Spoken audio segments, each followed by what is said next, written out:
Friday edition. Today we are talking with Sarah Barnett Gill of Mama Mocha's, Auburn, Alabama.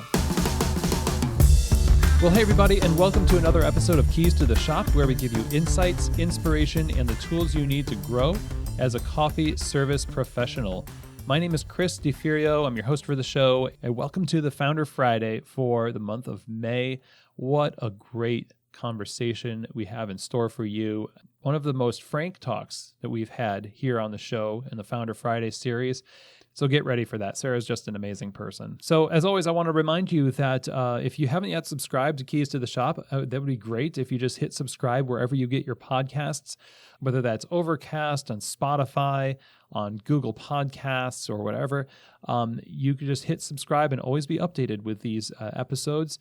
And also, if you hear something on this that you really think is awesome and you want other people in your life to know about it, friends or peers, then share this with a friend. It'd be awesome. And share the love and the information. I thank you so much for that. And finally, I would really love it if you signed up to join the Mighty Network community of Keys to the Shop. It's an online community designed to provide an outlet for coffee professionals like yourself, owners, operators, managers, baristas, trainers. Come into that space and help each other be great coffee retail professionals together, sharing stories, asking questions, finding solutions. Really want to build that up so we can help each other. It's what it's all about. So if you want to do that, be a part of that community, simply go to the link in the show notes, or you can email me, chris@keystotheshop.com, and I'll happily send you an invite to that. So today's episode is brought to you by Prima Coffee. Prima Coffee is one of the world's best specialty coffee equipment suppliers. You know this. They've been with us since almost the beginning. And, I've known them in their business since the beginning. And always, I've been impressed by how dedicated they are to the success of the people they work with. They are all about being generous with the information that they have about coffee. And they have some real deep knowledge about what it takes to be successful in using the coffee equipment that they curate from all over the world. And one of the great things about them too is they work with their clients to make sure that they get the right gear for their situation. So if you're looking for commercial coffee equipment, from brewers, grinders, and espresso machines, all the way to things like under-counter refrigeration, this is the company to get hooked up with. I guarantee you won't be sorry, because they, again, work to make sure that you're equipped with what you need for success. Go to their website, prima-coffee.com, to find out more information. You'll see the kind of resources that they hook you up with. You see the kind of equipment that they provide you with, second to none. Again, if you're looking for great commercial coffee equipment and awesome people to work with, then look no further than prima-coffee.com. This episode is also brought to you by the world leader in plant-based performance beverages. We're talking about the Barista series from Pacific. Pacific is such a huge supporter of the specialty coffee industry and the barista community. You'll see them at all the events, and they're so generous with how they support their communities. And one of the ways that you know that they're dedicated to the community and our success is the fact that these products are designed for baristas, but also they solicit the feedback of professional baristas from around the world. Whenever they're researching and developing these products, whether that's the soy, almond, hemp, oat, rice, anything from the Barista series line, you're going to know that you're going to get a plant-based beverage that performs excellently on the bar. With every one of their products, you can do latte art. You can have a drink that's focused on the coffee. It's a balanced taste profile. Super important things for your customers. And if you want to offer them the best in plant-based beverages, then I think the Barista series is a perfect fit for that. So to find out more information, get this in your store and try it for yourself, go to pacificfoods.com. Follow the link in the show notes. It'll take you right to the food service section. And then, again, I think that if you want to elevate the plant-based offerings in your shop, then you need to have the Barista series from Pacific. Okay, well, today we get the honor of talking with Sarah Barnett Gill, owner of Mama Mocha's in Auburn, Alabama. Sarah's been in the coffee industry since 2003 and has operated Mama Mocha's since 2012.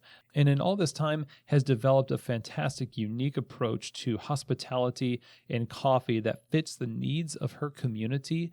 And when we're talking about authenticity, I don't think you could find somebody that matches that description more than Sarah. Sarah's love for coffee and people is on proud display here throughout this entire conversation. It's what drives her to serve her community through Mama Mocha's and its unique take on service and hospitality and coffee. And one of the main things that we get from this conversation with Sarah is a return to the core elements of why I think a lot of us started in coffee. Sarah has the bravery to unapologetically be herself in the face of an industry that oftentimes calls us to conform ourselves to the image of the thing that we want approval from. This is one of the major reasons why I think this conversation is one of my favorite since we've had Founder Friday on the air. And I hope you think the same thing too. There's a lot of interesting subjects that we cover here. Standard fare for Founder Friday, starting small, building your business, hiring, all that good operational stuff, and then to things like rejecting the third wave. Talking about diversity and inclusion and fighting cultural ignorance in your community through your cafe, developing unique culture and the love of dark roast coffee. We also talk right now about how Mama Mocha's is faring in the midst of the COVID crisis and what their plans are for the future and how that translates to caring for their customers and their staff. And so again, I feel like you might be challenged by this conversation, but that's a good thing. So I would say come at this conversation with an open mind, because taking bold stances is one of the calling cards that Sarah has in her profession, in her person. And this is a powerful conversation with a powerful woman in coffee. So with that said, I hope you enjoy. Here now is our conversation with Mama Mocha herself, Sarah Barnett Gill. Well, Sarah, welcome to Keys to the Shop. It is such a privilege to talk to you today. Thank you. I'm excited to be here and talk with you. So many great things I've heard about you, and I was able to see a performance of yours actually at a Coffee Champs a long time ago. It's like a couple some odd years ago. Really awesome. I love the spirit with which you conduct yourself and the business, and so I'm excited to talk about this today. And I wonder if you might just start at the beginning and tell us a little bit about how you came into coffee and how Mama Mocha's kind of was born from that. So I grew up in the sticks in North Alabama, and the country, and we didn't really have a lot of coffee access. There was a Starbucks downtown kiosk. It wasn't even a real one. And I had a lot of white mochas, and I loved it. I spent all of my money on it. I thought it was the coolest thing. And so I was with a downtown ministry then that kind of for youth group refugees of people who left the church and didn't really know where to go. They still love God, but they were having trouble with the organization of it all. And somebody donated a espresso machine and said, does anybody want to run a coffee bar? None of us knew what to do. None of us even knew what the difference of a latte or a cappuccino, had never dialed in. And this was in 2003, 2002. God, it was almost 20 years ago. Anyway, so I said, I want to do it. And I did a horrible job. But everyone kept coming back. I made awful drinks. They tasted like instant cappuccino, with some Starbucks pre-ground. That's about the level I was at. Nice. And but everybody kept coming back, and I started talking with them, and I would see them every week, and my drinks would get a little better. And it wasn't a cash bar. People would just kind of leave some money, and then I would spend that money on this stuff for the next week. It was just kind of I didn't make any money. We just kind of put it back into the ingredients. And I decided when I was there in Gadsden, Alabama, which was the big city outside the town that I'm from, Hoax Bluff, that I wanted to do coffee for the rest of my life. That's where it hit me, in cappuccino mix and pre-ground coffee over a makeshift bar with a bunch of people just trying to find their place. That's where it started, that model for me. And I didn't know I was going to make money. I had never even thought about minimum wage. I'd never thought about how I was going to provide for myself. I just knew that this thing was cool, and I tried to get a coffee shop job forever. Nobody would hire me because all I could talk about was Jesus, and I was super annoying in high school. It was the worst. So I was so bad. Actually, my very first job was for that Starbucks. The first interview was for that Starbucks kiosk. And I just knew I was going to get it. I'm so personable. I'm going to get it, and I told them, they asked me why I wanted to work there. And I told them I wanted to lead every person to Christ that came to the counter. Okay. And I thought this is what everybody wanted to hear. Right? Like, this is what the whole world wants. Nobody's not like me and my family from, my little town, and they were terrified of me, and they rightly should have been. I would be terrified of somebody that said that at an interview at my shop too. But anyway, I didn't get it. And I went on to work for a bunch of under the table places that happened to serve coffee. And I figured out a way to make the coffee program cool with no equipment, and trying to help people develop a coffee program, even making $5 under the counter an hour. And I split the tips with the kitchen staff, with the owners. It was crazy. But that led me eventually to trying to figure out how to make money being a barista. Imagine that. And my mom wanted me to go to college. So I went to Jack State for business because I wanted to open a coffee shop. And I'd only had this one little job, but I knew I was going to do it. And that's what I was going to do. I'm going to figure it out. And then I started working at some more little cool shops in Anniston, Alabama, very 90s velvet, dark roast, people smoking inside, everybody's playing jazz, probably some of the best time of my life, That's where I learned to pour latte art. And really, I fell in love with my first husband there, and then dropped out of school and and then I had a divorce and fell apart. This was all by 19. And I started working for Starbucks because it had health insurance. And my mom was trying to put me in a position where I was able to grow up in a company as a single young woman. Mm-hmm. And so I did that, and I shot up the corporate ladder because I was going crazy from going through a divorce. It was humiliating. My whole identity as perfect Jesus lady was just gone.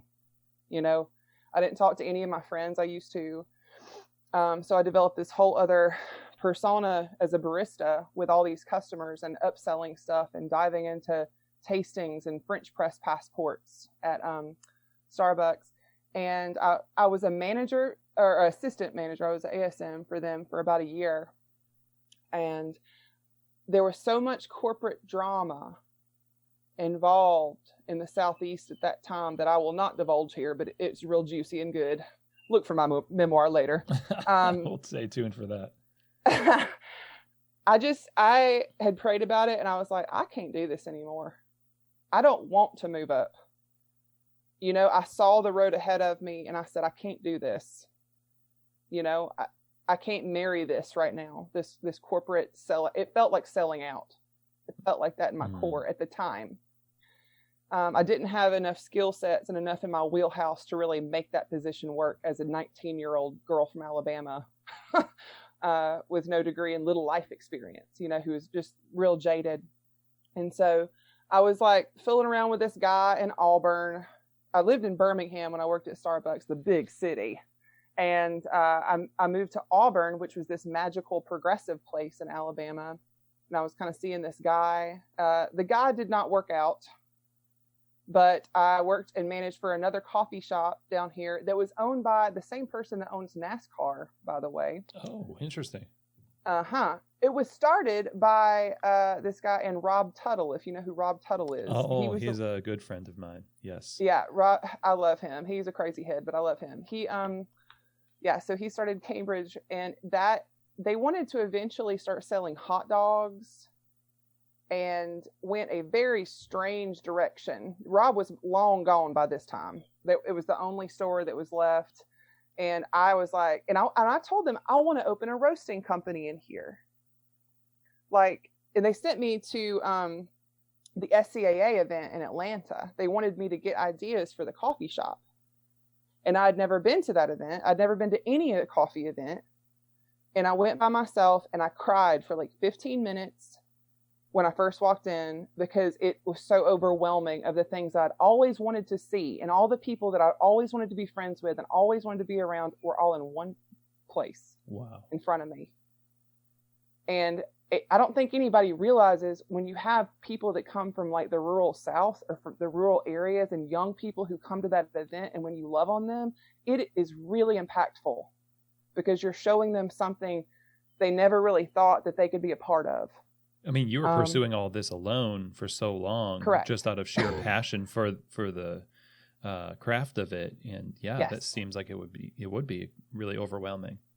It was super heavy. So I had a little pen and paper, and I walked the floor. I walked Expo, and I was formulating in my head, not knowing what I was doing, a business plan for a roasting company. I was taking notes of packaging, marketing materials, importers, people who built roasters, and seeing all the models and all the kind of stuff.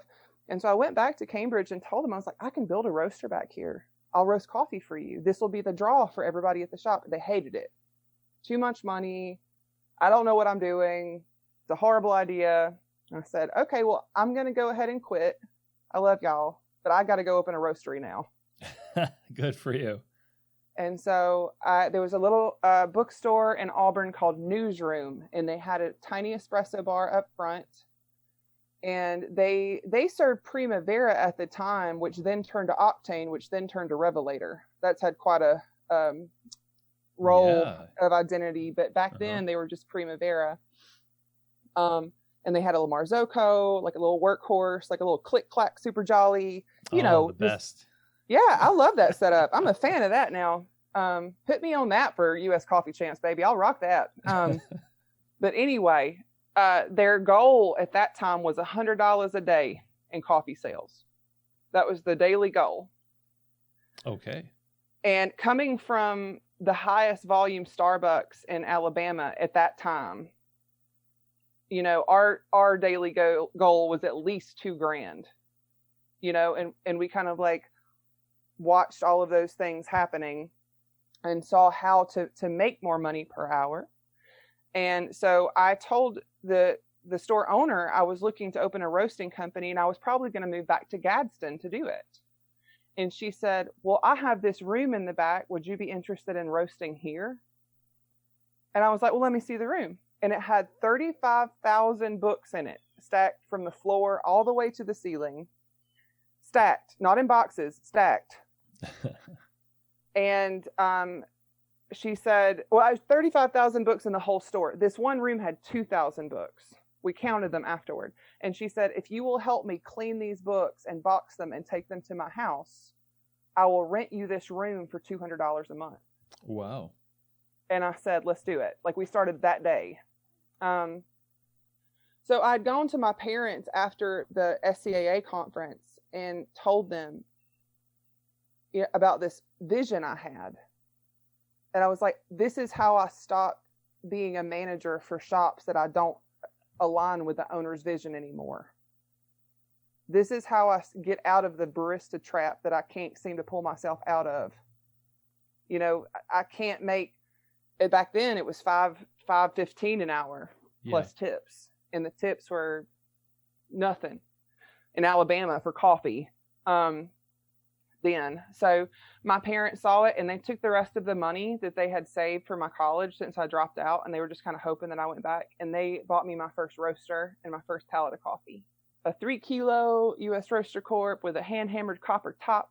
I got my first bag of Brazilian peaberry. I think I bought my first pallet from Ricardo when it was still Brask Imports, before it was Ally. And we had gone to a roasting class together, and he went with me and my parents. My parents wanted to see what it was like too. We went to Ambex when it was still going strong with Terry Davis. Yeah, it's out of Florida, right? That's right, Clearwater, Florida. And so we took that class, and I bought from Ricardo. I still buy from Ricardo. I still love him. and I just started the roasting company, and I roasted on that thing 12, 13 hours a day. I just stayed in the back and I roasted and packaged and listened to vinyl and drank whiskey and just, thought about whatever I wanted to. And I had these barn doors that me and my dad had built on the front of the room. I put a zebra ceiling on the top. It looked like a brothel. It was like incredible. And people would just come up and I would sell pounds of coffee for $10 because I couldn't get anybody to pay more than that.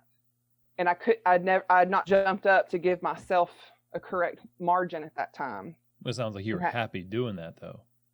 I was, and at that point, if it was just me, if it was just me in that $200 room, I could do that probably. But in order for me to grow, I had to have more margins to like have a bigger space and to do what I needed to do. And so I eventually went to the 12-ounce bag and jumped it up to about $12 to $13 a bag. And everybody complied eventually. But it took some convincing.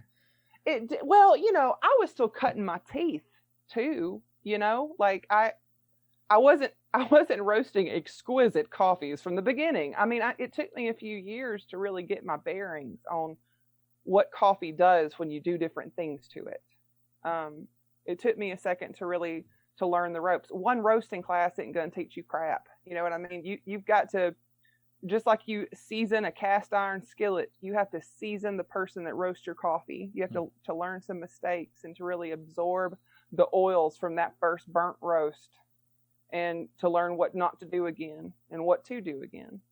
And always journaling the roasting. I do everything by hand. We don't have any kind of like digital roast logs. All my roasters now still write the minute by hand. Put a dot on the graph every minute. That's what we do. And it keeps them there. That can be very accurate.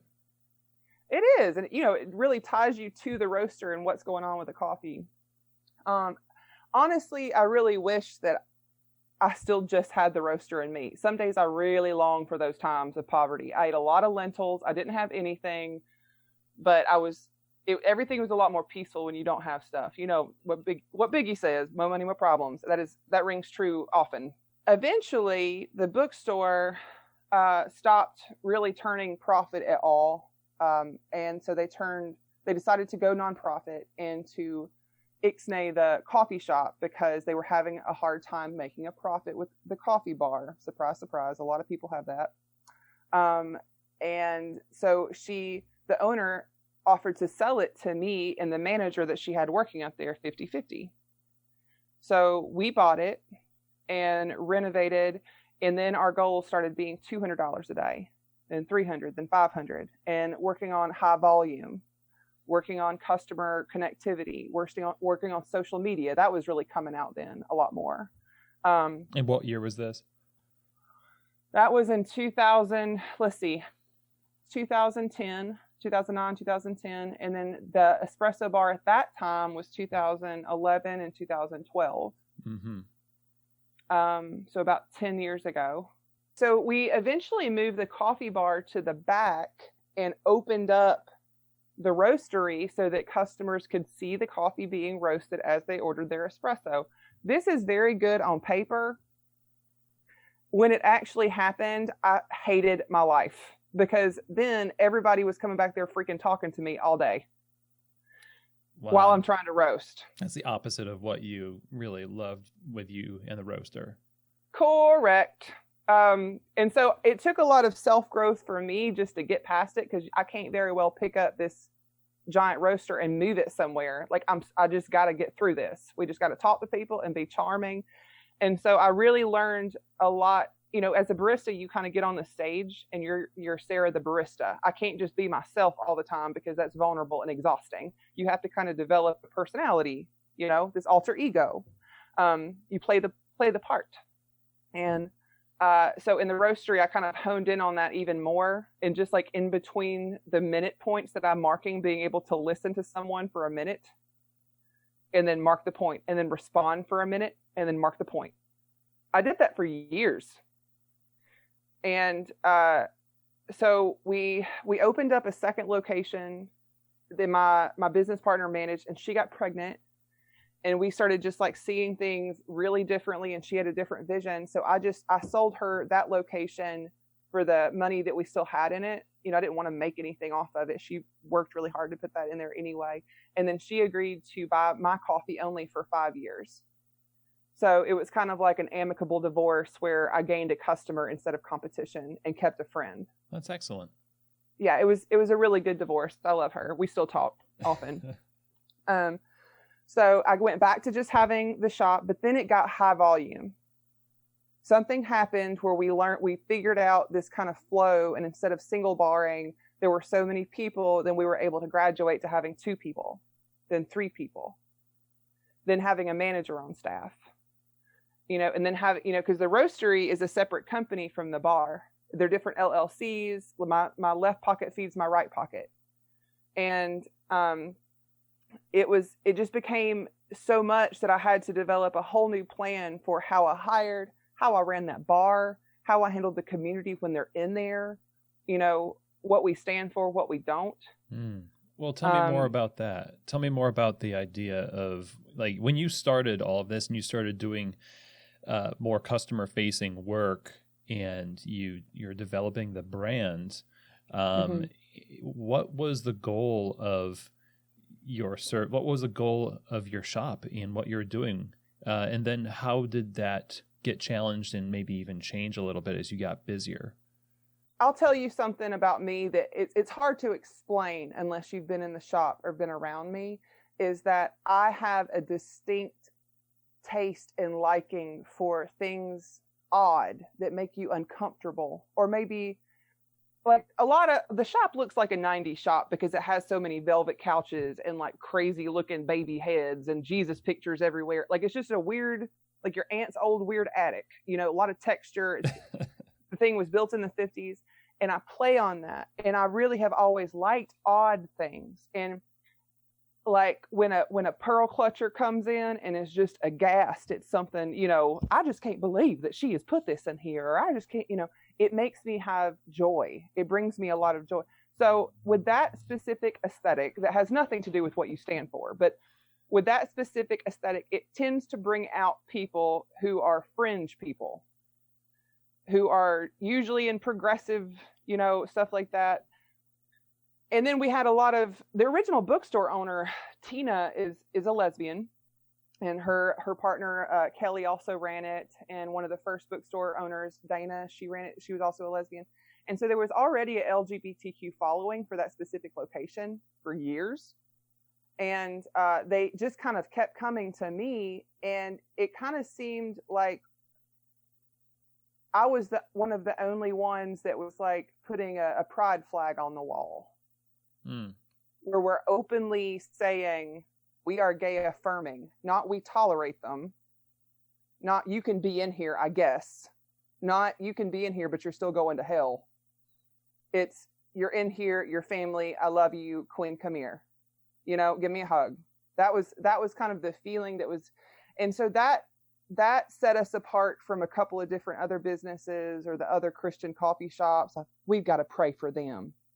Or when I would hire pagan baristas, because I'm a Christian, I'm still a Christian, but I want to give people space to have their own identity that may not look like mine, and so that includes witches or atheists or Christians or Muslims or whatever that may be. And when I started hiring people of other faiths like that, we also had some backlash from the other coffee shops, from the Christian groups. And just not like they're starting to protest, just the rumors get around. Everybody's telling them not to come to Mama Mocha.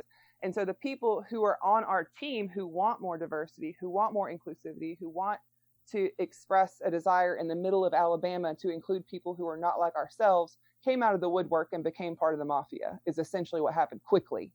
I'm not afraid to make like hard stands on things. I'm not going to use my business is not Christian. My business is not political. I am a Christian, and I personally have views, but I'm not going to push my business to announce anything. But we're also not going to tolerate immoral thought processes like gay people don't have rights, or that Black people are anything less than. We have Black Lives Matter stuff in there.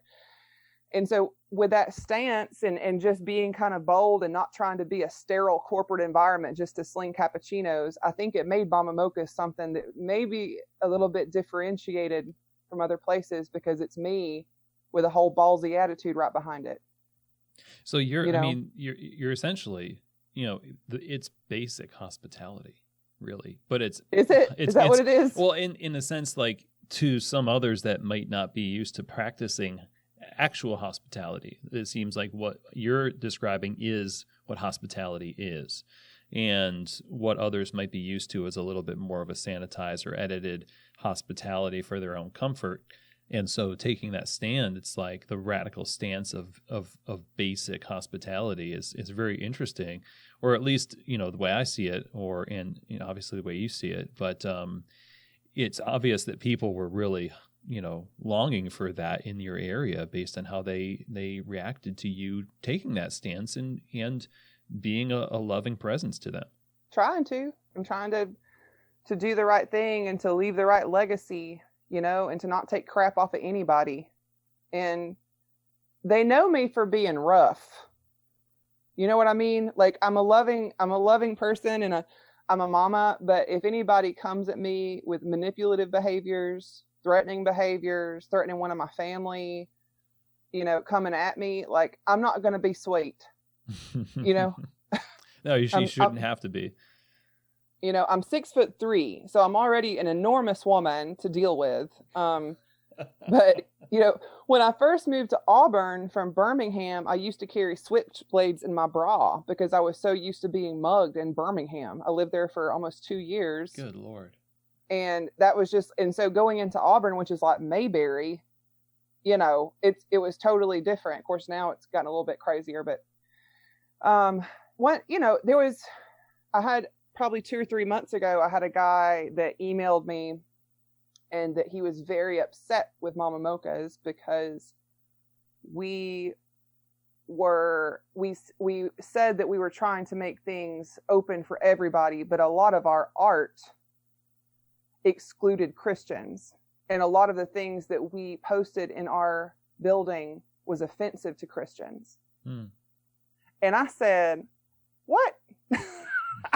I went to the store and I texted my managers and I said, excuse me, do we have any anti-Jesus art on the walls that I am unaware of? Like, maybe some artist brought something in, because we have a few that we sell on consignment. And they were like, no.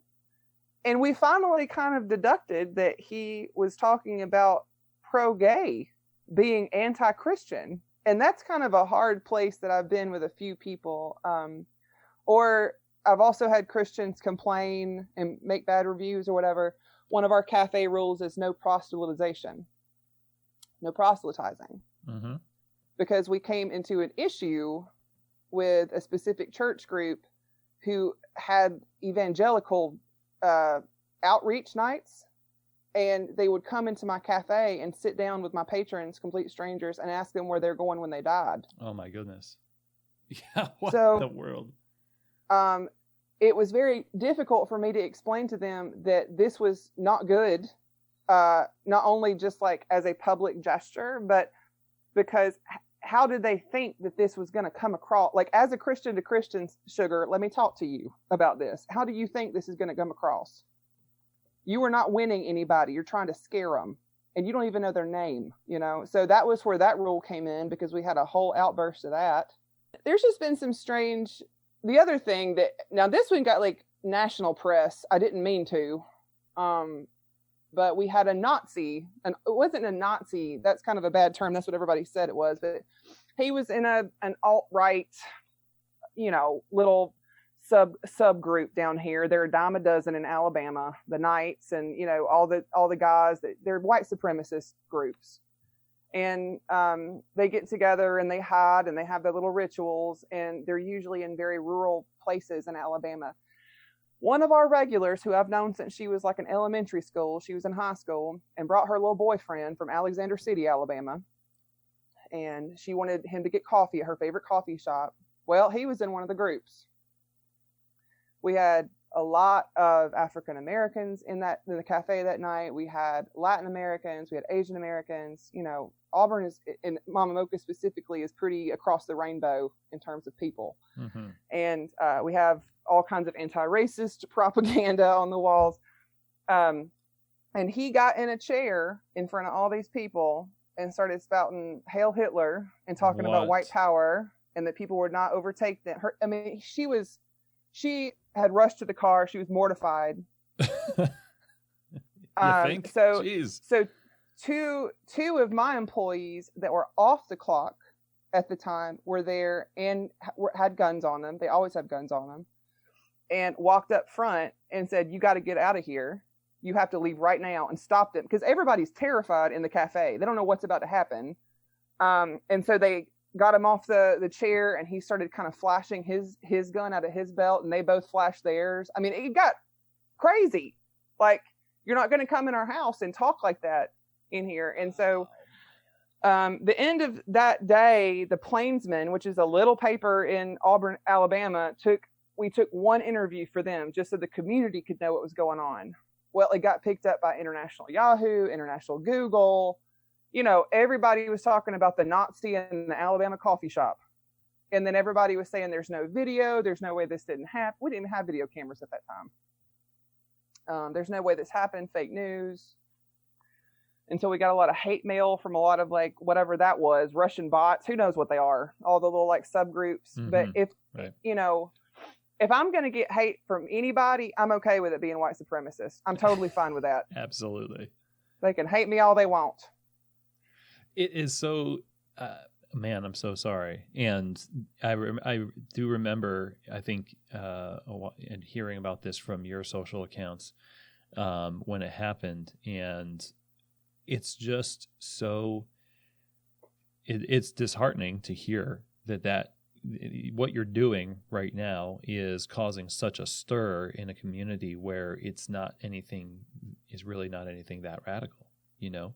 When on the face of it, in that town, it seems like that it's just stirred the hornet's nest. And it is incredible to have someone like you, like, taking a stand and creating this kind of a space for people. And I wonder, like, as you keep on, you know, running the business and creating that space, has it gotten any better? Absolutely. Well, there's always going to be people like that in the world. And Alabama is a pretty conservative place as a whole. Auburn is pretty progressive, but you're going to find people who are stained by racism because their grandmama and their mama and everybody else drilled that into them because they were there during integration. You know, you're going to find people that we're having to constantly have teachable moments too. Of, no, we don't say that. We don't call African Americans colored people because that was a part of the Jim Crow era of Alabama. We don't say that. Teaching people these things, trying to relearn how to act. I think that we have a lot of people that come to Mama Mocha's because they want to change, honest to God. I think we have a lot of people who come in there that are actively trying to become more open. They want to be around people who are open. Mm. They recognize that they've got something messed up in them that they want to correct. Kinda. I mean, I hate to say that, but I kind of feel like even me, I'm not perfect. I have to correct myself all the time, but it's the process of being self-aware and actively trying to accept other people and love on them. Like that's the magic part. That's the Jesus part that, like, I'm about, you know what I mean? Of just showing them intense love and an ass kicking when need be. But that's kind of where I stand with Mama Mocha's. But the coffee is also really good. Yeah, there's the coffee aside from dismantling Nazi systems and all of that business. So yeah, wow, we know coffee is a vehicle for all sorts of great things, including that. You're right. Yeah. So when we're talking about your shop and its impact on your community, I want to kind of go back to your experience with the coffee community, because you went to the SCAA, as it was at the time, and you became sort of more immersed than you really ever had been in when you were by yourself in all of this, Right. To today, where even on your website, part of your charter, if you call it like mission, is actively pushing against what we call the third wave and some of the connotations that it brings with it. And so I wonder, like, what's behind that? Sort of what connotations are you not wanting to have associated with Mama Mochas, and what are the things that you're hoping to promote as kind of an antidote to that, if you will? Who hurt you from the third wave is what I'm hearing. Is that the question? Well, what happened there with the third wave people? Yeah, Tell me what's the the tea. third wave baggage here? I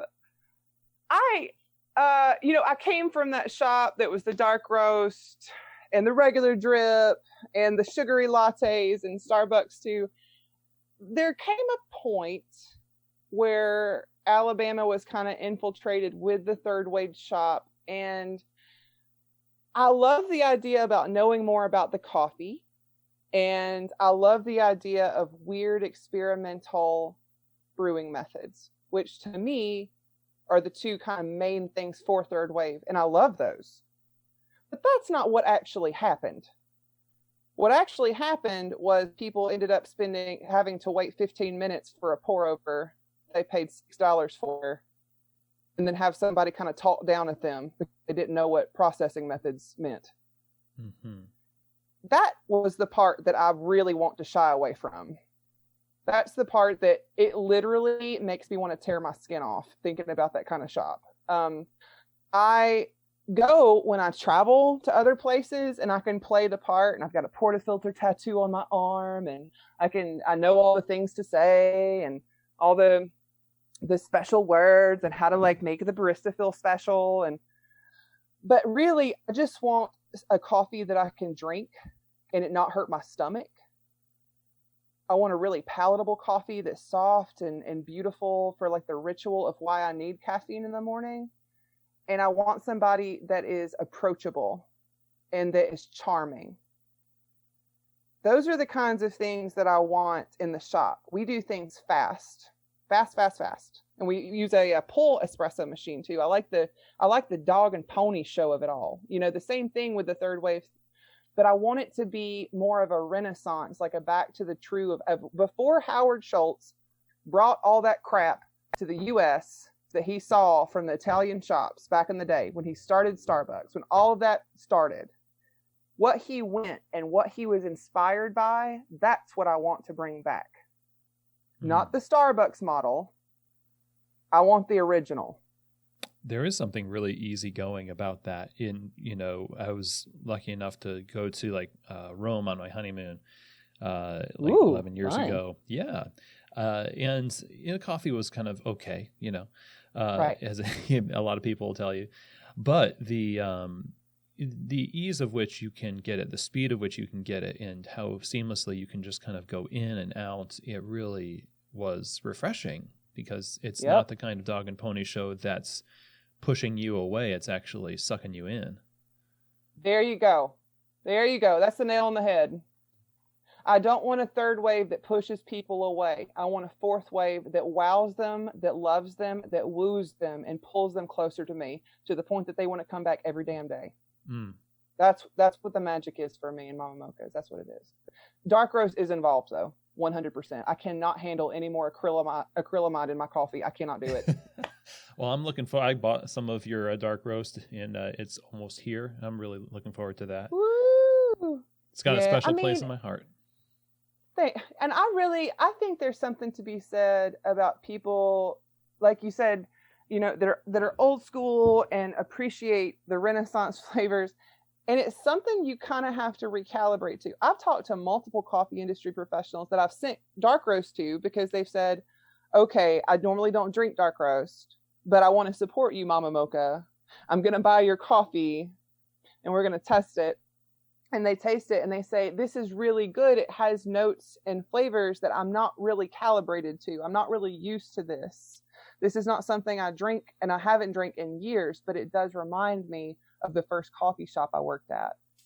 It did bring me back to that time, in my life, and it's almost this nostalgia. of something, you know? I don't want to be a one-trick pony. I don't want to follow everybody else and roast these light, fruity pebble coffees. I mean, I can do that. I have a delicious light Ethiopia that tastes just like a blueberry pie. Like, I love it. But I want to be able to do a large spectrum of things. I want to be able to understand sugar browning versus a romantic bitter coffee that's just like luscious without char, you know, something like thick. And there's just something really like sensual and just very alluring to me about that second cracker a little bit past. There, it's just really, the taste of it, it just treats my body well. I can drink a lot of it, and it doesn't mess me up, and I don't get tired of that flavor. And so to me specifically as a coffee drinker, like, I love a good dark roast. Like, it's one of my favorite things in this world. I like that comment about the spectrum of having a variety of coffees, and it really lines up well with the kind of demographics you want in your coffee shop in terms of people. You've got this full, you said the rainbow of people that are in your shop, and then the spectrum of coffees that you offer. So it just seems like you're all about being open and generous with all the way through, from the coffee to the people. Well, that's what I like. I like a lot of people, and I like a lot of coffee. You know? When you look at getting people on board with your vision and what you're doing there at Mama Mocha's, you know, as you get busier, you need people to represent what you do well. To have those approachable people behind the bar is one of the keys to success. I mean, your story is like, you know, my experience and so many other people's experiences, where there's this like, so it's real turnoff about, you know, high-end coffee. There's like an asterisk next to it that says like, but there's this bad attitude barista or whatever, right? So the people part, like how do you go about choosing people to be, as you're, you know, putting it, the mafia with you?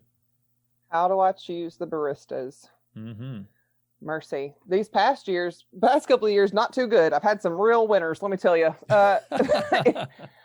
Really rough life lessons for Mama Mocha. I have a lot of interview process, and I usually go with just a gut feeling. But I've learned here in the past year that the main thing I have to look for is a charming personality and the ability to hustle. Those are the two things that you really need. I can teach you to make coffee. You know, I can teach you to make coffee, and I can teach you, but I can't teach you to move fast and enjoy it. And I can't teach you to have a good personality and be able to charm people. You have to come to the table with that. Also asking them the first time I talked to them, you know, do you have any racist thoughts, or do you have any prejudices? You know, how do you feel about this? How do you feel about this? You know, and trying to kind of gauge them as a person. Right. Their reactions to that question, I imagine, too. Of just trying to get a feel for them. But most coffee shops, I feel like they hire people based on what that person is wearing, like their style, if their vibe fits their vibe. And usually you're going to come up with a pretentious, young, entitled, just like doo-doo for brains when you hire that way. Why do you think they're going to be? They're going to cut their teeth on your nerves is what's going to happen. They're going to figure out how to be an adult, and it's going to cause you to have some gray hair, because you need people that can act on your behalf while you're not there. Why do you think people select people like that? Because they listen, shop owners as a whole that I've noticed depend on the coolness of their baristas in order for the shop to be cool. So it's very surfacey. Absolutely. They want the people up front to be the people that everybody else wants to be like. That's what's going to make their shop cooler than the rest of the shops. Is having the right millennial chess pieces, or whatever the 90s babies are, have them up front, have them look a certain way, have them talk a certain way. They have to be eloquent and educated in a certain way. And then they'll fit this mold. The problem is that the mold that has been created is something that customers don't really like. That's a great point. I mean, people don't really interact with in their daily life, especially when they're going into a coffee shop. They tend to be between, they're on their break at work, or they're doing something between errands.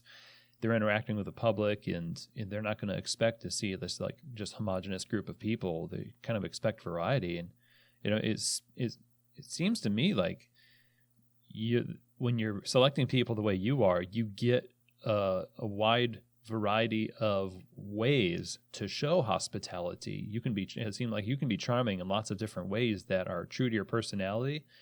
And it offers, instead of this homogenous experience, it seems a little bit more authentic. Absolutely. Because you see all kinds of different people, but they're all easy to talk to. They're all approachable. They are all, just like funny little one-liners, and they'll make you laugh, and they can handle your burdens and redirect the conversation where it's not so heavy. And, they're able to navigate social situations that it's comfortable to be in.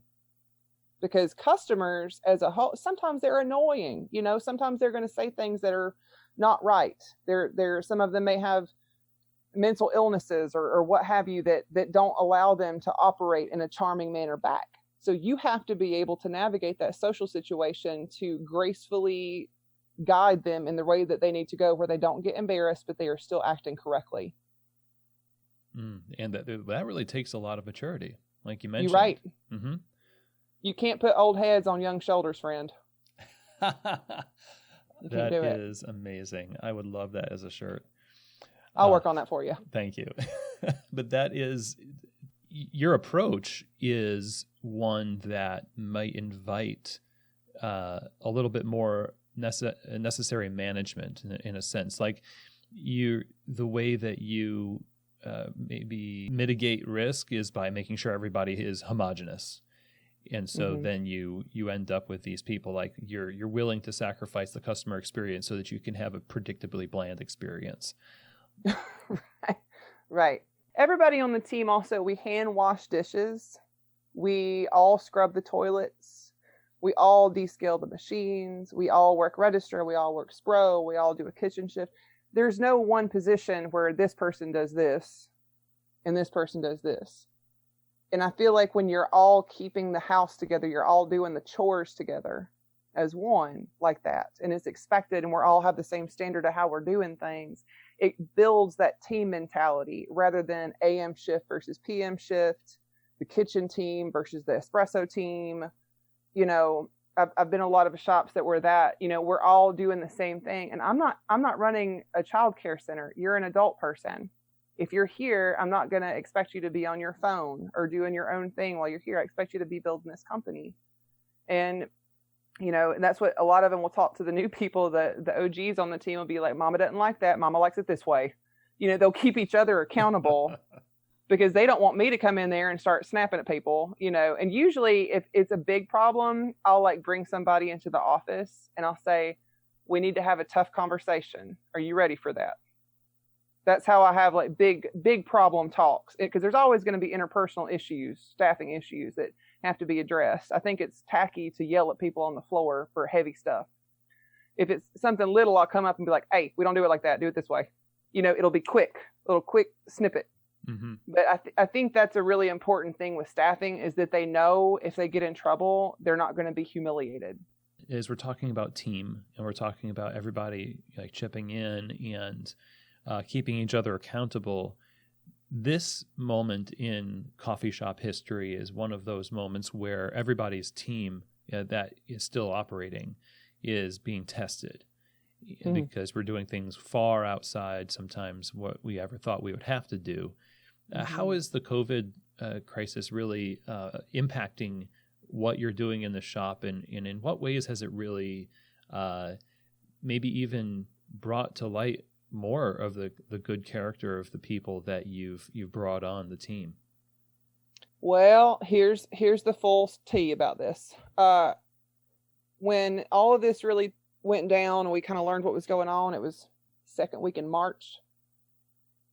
And we decided to close the bodega, which is the bar that we built in front of the roastery warehouse. We moved that to Opelika when we outgrew Auburn 2 years ago.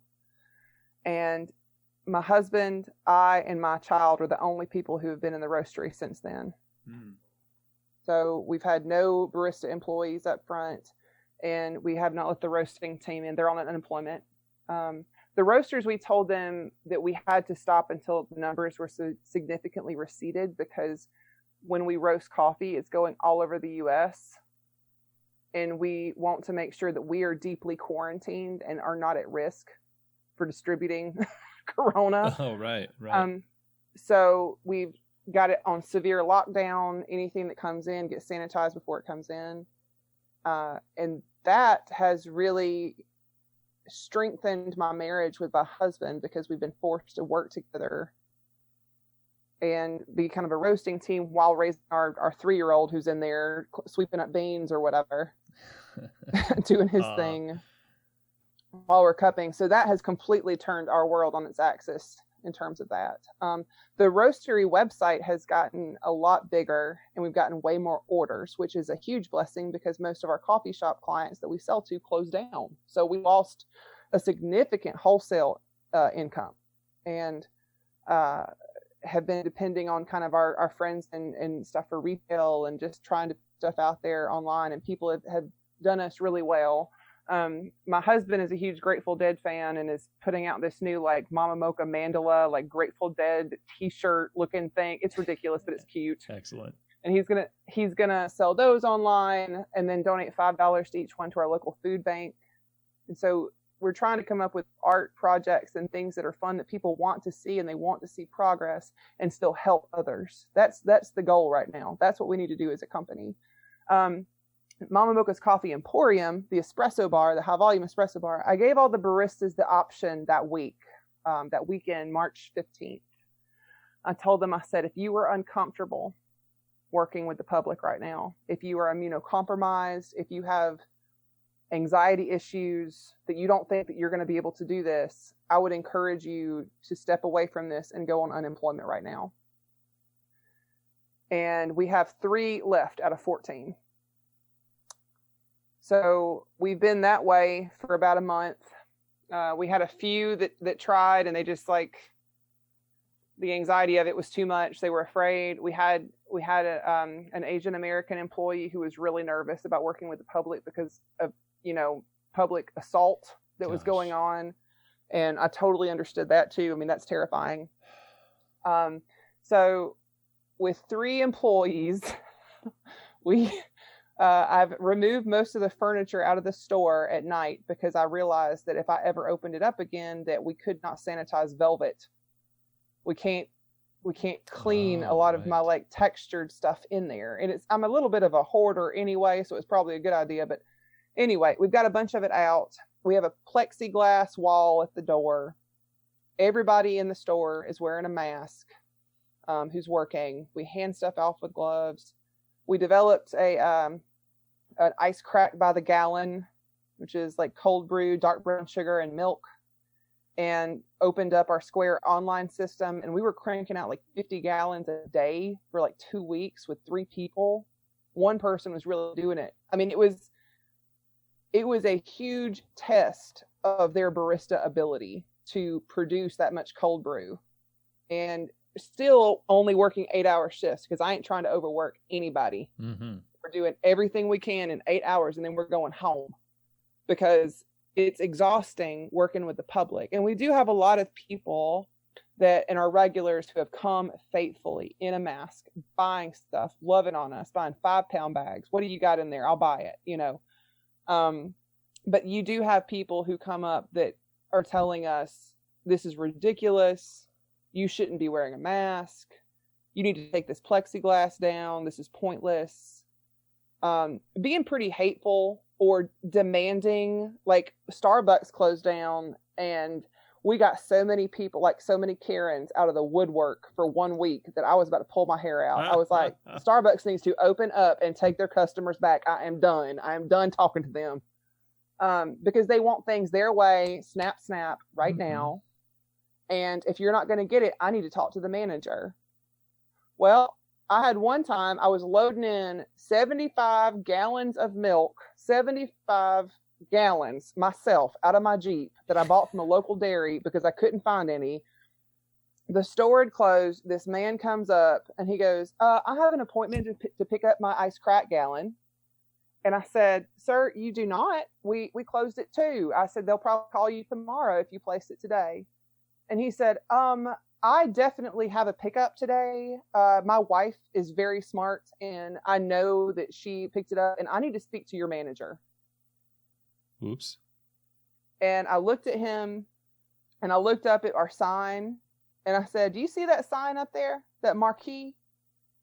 And he looked up and he said, Mama Mocha's? And I said, that's my name on the marquee. And it's been that way for 10 years. Your coffee is not ready. We open at 7. We will call you tomorrow. Do you understand? He said, yes, ma'am. And he got in his car and he left. And it's going to take a lot of that attitude. And I told the employees, like, if you have a problem customer, tell them to go home. I will have your back. I trust you to make the right decisions in talking to these people. If they won't leave, call the cops on them. You know, nobody is going to demand things out of you or talk down to you. That's not happening here. Right. And that is the kind of thing that coffee bars are used to letting people do a lot. Not us. Not ever. Not ever. So as you are in the midst of this, like looking forward, for a lot of owners, they're taking stock of like what's been going on and how they want to change things or not change things into the future, as an opportunity to, redo an interior or even just redo systems and their mission and vision. I mean, is there anything like that happening with you, or is it more like just want to get back to what we were doing because that's what we always want to do? I don't think anybody really wants to go back to everything they used to be doing, right? I mean, even though I long for some sense of normalcy and I long for people, never thought I'd say that, but there's something about this that it's almost like when a bonfire burns or you burn a garden or you burn a farm, and all the carbon and all the nitrogen from that makes the new thing grow so much better. You need to burn it all down a few times to get what needs to happen in that soil for plants to fully thrive. And I feel like for us, we were just churning our wheels so hard that I was kind of getting lost in it all. Even with as many staff members, just having 3 personalities to deal with instead of 14 has really calmed me down a lot, where I'm able to step back and say, what is important right now? How do we serve everybody? And I'm roasting more. I love roasting. I miss roasting so bad. I love roasting coffee. And that has been a huge blessing to me. A huge blessing to be able to get back and to roast it and to taste it and to sell it. It's a little bit scary having so many employees gone, because it's hard for me to plan or imagine how we will incorporate them back. Because when they do come back, they'll probably need to wear a mask. And a lot of the ones who have left have asthma. And I know from wearing a mask for 8 hours that it's impossible to breathe correctly. We have to take breaks every 2 hours to step outside and, to really breathe deeply in, because we're kind of suffocating in there. We're having to scream the whole time because it's through a plexiglass, through a mask. They can't read our lips, and so we're having to yell the whole time. And I don't know, none of us can plan at all, for real. No, none of us can have any valid business plan. And I think that lack of certainty and lack of being able to forecast is really terrifying to a lot of business, especially larger corporations. It's hard to figure out how we're going to do it, because I hate this term, but new normal, I hate that term. Right. But that's really what we're having to look at, is what is your new normal? Everybody's new normal is going to look different. It may look the same as it was back in, before all this started, because that's the only way you know how to operate a business. But selling online has been a beneficial thing, and selling in bulk has been a super beneficial thing. And actually, buying local, I found a woman-owned third-generation dairy farm that's 30 minutes away from me. I had no idea she was there. Wow, excellent. So now she's bringing 75 to 100 gallons a week to me, and she's flabbergasted that a coffee shop sells this much milk. She's like, what are you doing with it? She had no idea what a latte was. Okay. So we're buying that from her, and just trying to have more of a local focus is really important. We have one of my neighbors in the roasting company. She buys and makes clothing with sustainable materials. She does some pretty cool work and buys like American made jeans, hemp t-shirts and stuff like that. And she has been making masks for us that are easy to wear. The staff and I, like, they're the best ones we can find that stay up and we don't have to mess with them all the time. And we're not just dying to death of trying to breathe. And so we're selling those to the community, because it's hard to find any kind of like actual mask that's well made. Right. So that's something that's going good. I'm trying to stay positive, but I suffer from anxiety and depression from all this just the same as anybody else. Even though I might be Wonder Woman of Alabama, I still have to go home and physically process the heaviness of what's going on in our world right now, and how there's so many people that are pitted against each other from it, polarized from whatever, social media news, or just their own insecurities and fears of what's going on, and just being so angry with each other. And it's a lot to carry. And I think for baristas more than most people, because already in regular day-to-day life, people, they let out a lot of their cares onto the barista. It's like the daytime bartender. Mm-hmm. They're already used to that dynamic. And so what shifted when we kept our door open was our same regulars come to do this. But even though the baristas are also dealing with this in their life, they're shouldering that same fear from all of our regulars all day. And so we have to hear it and talk about it all day. And then we go home to process. Yeah. And I think that part is exhausting more than anything else, is just trying to like be the emotional caretakers of the communities that we're serving, because we're giving that one happy place, that mocha or whatever they're coming to get, there's some sense of normalcy that they can safely acquire. They trust us to know that we're safely getting our stuff in right, and that we're taking care of our people, and we're safely serving, and they need that in their life, and we're trying to give that to them. It's that part I was never really expecting. I did not expect to run an apocalypse coffee shop ever in my life. This is what it would look like, but all we can do is plan for the best, just like best case scenario, worst case scenario, like this is how we'll operate.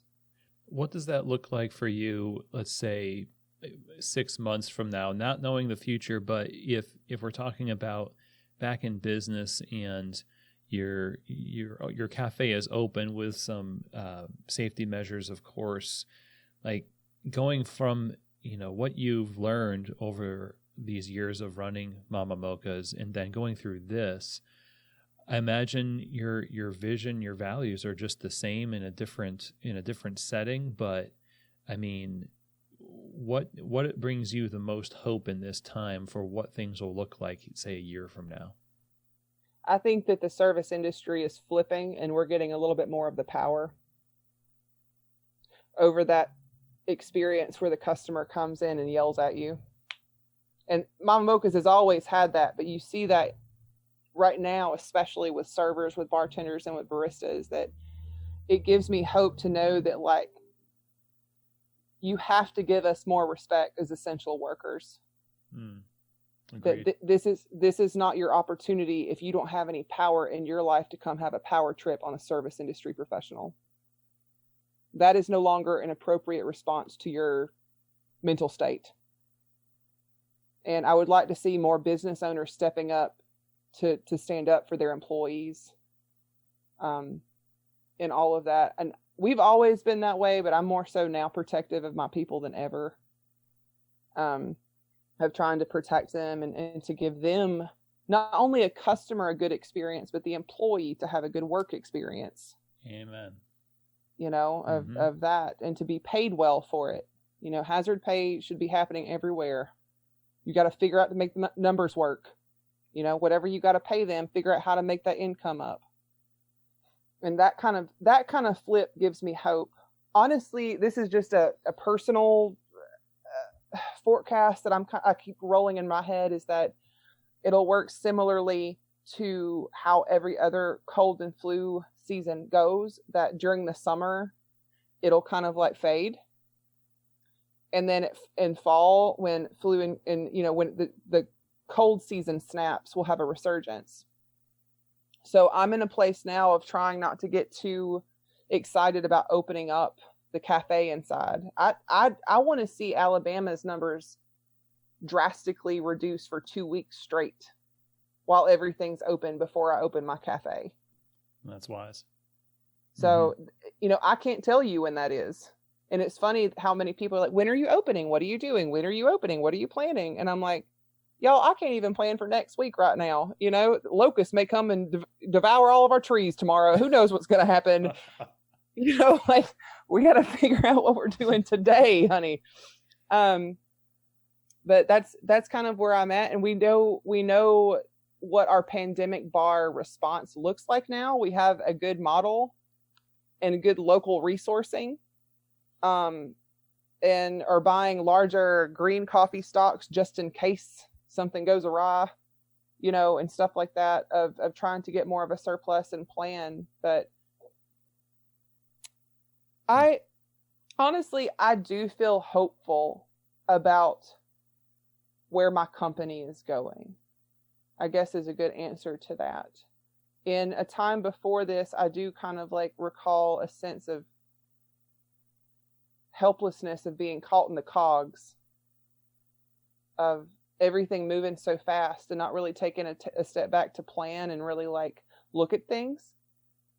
And this has made me bust out the business plan for every area and reevaluate everything. And maybe that doesn't mean I build a different identity.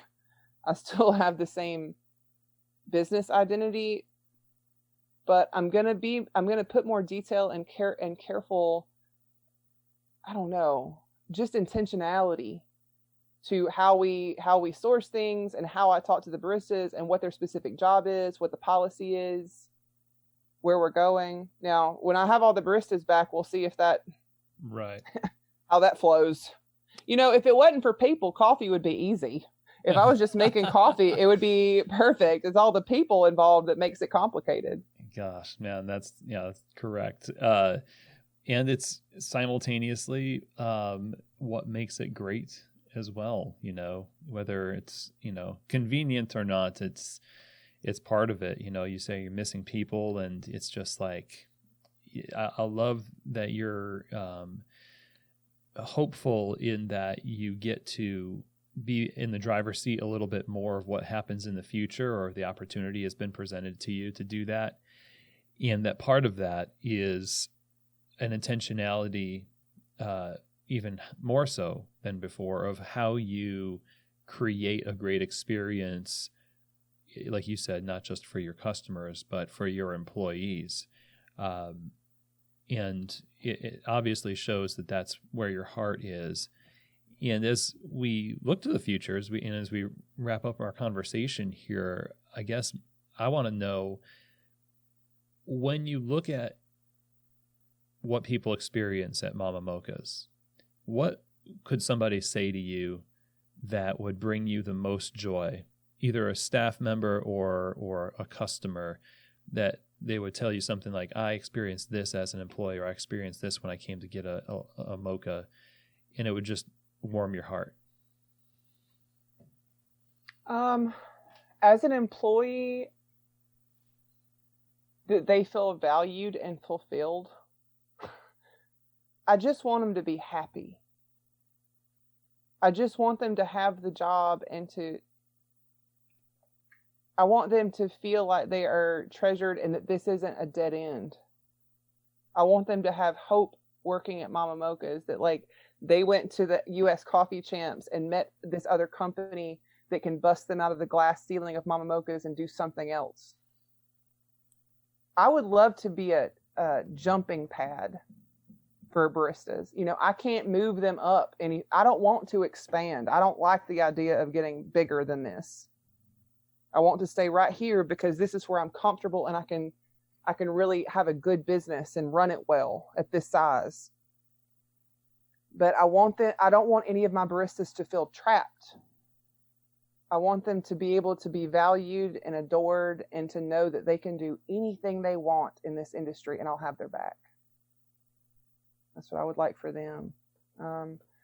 For the customers, I just want them to like drink that coffee. It's like that the eyes roll back in the head kind of experience, and they just look at me and they're like, this is exactly what I needed. That's because that's what I feel like when I come in there, and it's like coming home when you drink that drink and you're like, damn, this is good. Oh, you know, like it just makes you mad. It's so good because you don't want the moment to end, you know? And that's what I love about the customers, is really that coffee nerdery and experience. Obviously I want them to, and we've heard it all the time, that this is the one place I feel accepted. This is the one place I go and I can feel at home. You know, this is the one place I go and I don't feel judged. And I know that I can be comfortable and let my hair down here. You know, and that's what I want for the customers, is this, for them to enjoy the coffee and feel like they're a part. They don't have to fit into a certain trendiness or a certain culture or a certain vibe to be a part there. They can be anything they want and we'll love them, as long as they're not being an intolerant jerk face, you know, or not having good social boundaries or accountability, you know. I mean, but we'll help set the tone for that, because this is our house.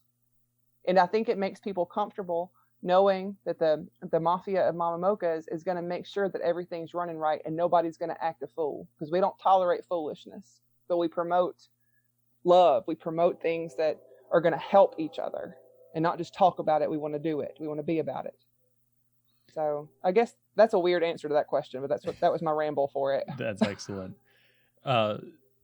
Sarah, it has been such a pleasure to talk to you today, and I'm super inspired by your story and just what you've built with Mama Mocha's, the hospitality you offer your staff and your community.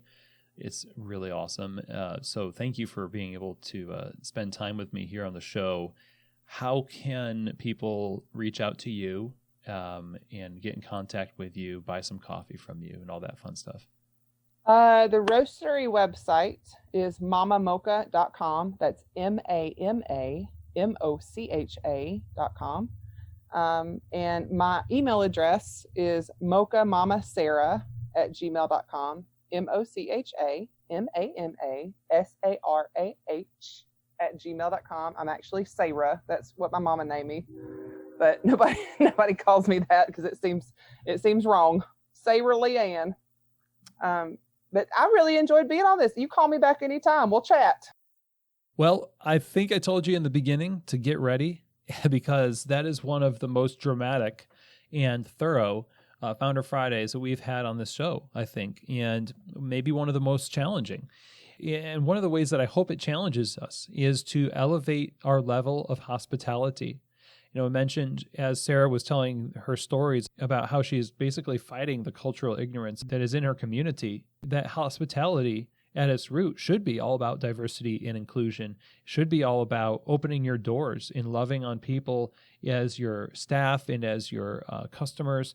And what a great example Sarah has given us of somebody who has taken that stance and taken that bold stance in her business, and is not ashamed to do so and butt heads with people and ferociously defend her staff that I think we can take a lot of lessons from, and we can all stand to do better in, if we're being honest. I also really appreciate the perspective she has on how she approaches who she is in the coffee industry. And as individuals, I think we should all be striving to be as authentically ourselves, and also striving to serve our communities more than we're striving to conform to what the industry norm is at large. And so with that, I'm really glad that we got the opportunity to talk to Sarah. Thank you so much, Sarah, for joining us on the show and sharing your story. You're truly an inspiration to us, and we're lucky to have you in Specialty Coffee. If you want to find out more information and buy some coffee from Mama Mocha's, go to mamamocha.com. I know that they just recently had some issues with flooding in their roastery, and they're having kind of a hard time. So if you want to order some coffee and help them out financially, I think now is a really good time to do that too. But regardless of that, I think buying coffee from Sarah is a great idea anyway. So again, that's mamamochas.com. Now, if you have any questions for me, you can just email me, chris@keystotheshop.com, with any feedback, questions, comments, things like that. We're really always trying to make this show better for you, more relevant, and closing in on almost 350 episodes here. And there's so much to talk about in the coffee industry, so many stories to share. So I hope that I get to hear from you. And that email is also where you can reach me if you're interested in working with me directly for some consultation and coaching. That's either over the phone or in person. If you're planning on opening a coffee shop or want to upgrade your operations, it really runs the spectrum. So if you want to talk with me about that, just email me, chris@keystotheshop.com. Let's see what fits you and how I might be able to help you in your business. So with that, thank you so much for joining me. I hope you have an amazing day. And of course, I hope that this episode has truly given you keys to the shop.